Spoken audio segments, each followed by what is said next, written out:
And we're back now with Dana Priest, investigative reporter of the Washington Post, and Juan Zarate, who is our consultant on national security affairs, a former member of the National Security Council under George Bush.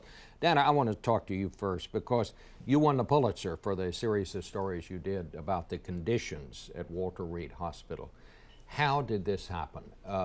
Why did not somebody raise, or why didn't it ring an alarm when we found out the series of things we found out about this doctor who was there, who was just shuffled off to Fort Hood? Well, he was a doctor, and he's in a medical setting with medical professionals, psychiatrists. They aren't necessarily like the infantry troops that are going to have the threat at the forefront of their mind. And he's intelligent, soft-spoken, no indication of violence, no speaking about violence, very polite, but he has a fascination with studying religious conflicts among Muslims who are serving in the military. I think you can't really you can't call them red lights like everybody is doing in hindsight now.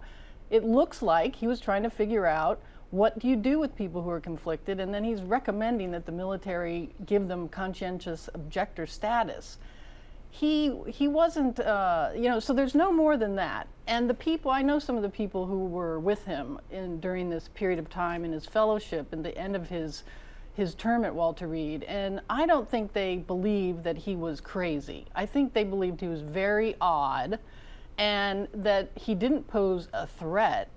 If they thought he was mentally ill, again, these are doctors, they would have given him up to evaluation. Yet he got very poor performance ratings. His contemporaries were raising questions about the lines that he was saying. We now know he had business cards printed up that said, what, Soldier of Allah? Well, I think what we don't know is, did somebody say to him, do you have these conflicts? How much discussion was there among his supervisors and him about his interpretation of Islam?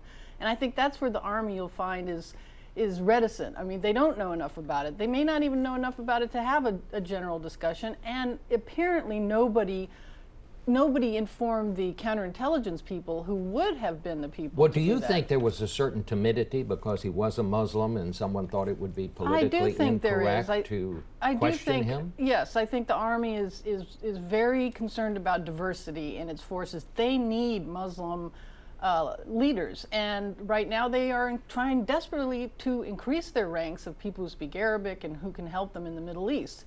So I think they're timid about that, and that is going forward is going to be a big issue for them. You've already heard Secretary Gates and others say we can't broad brush the Muslims who serve in our armed forces now with just this case. So let me switch quickly to another big story that's coming down the pike here, and that is, what is the president going to do on these troop increases that they're asking for in Afghanistan? We're now seeing the White House saying it is costing $1 million a year to keep one American troop in Afghanistan, and saying maybe we're getting to the point where we can't afford it. What do you think, and what do you hear about when this decision is coming, Juan? Well, I think what we're hearing from the administration, Bob, is that sometime after Thanksgiving, the president will be prepared to give a speech to the nation and perhaps other parts of a rollout to explain the number of troops and, frankly, to describe the strategy that the administration is going to resolve in terms of Afghanistan.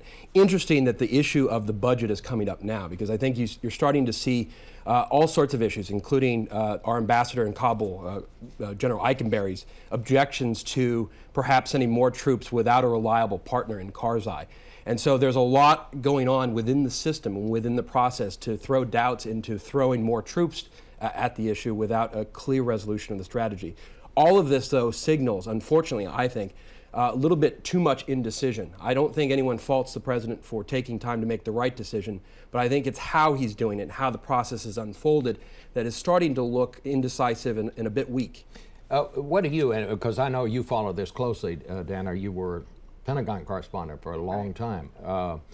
What are you hearing? I mean, because this series of leaks, you know, we had a leak early in the week that said he was going to give McChrystal everything he wanted, and it came from a very reliable source. But then we see suddenly the leak from the ambassador there that, well, maybe we shouldn't do that. It sounds to me like, and I hear what you're saying, Juan, maybe he's reconsidering, maybe it almost made a decision and is now rethinking it again. Well, you really do have a split government. You have, and the alignments are not the natural maybe state against defense. They're much more nuanced than that.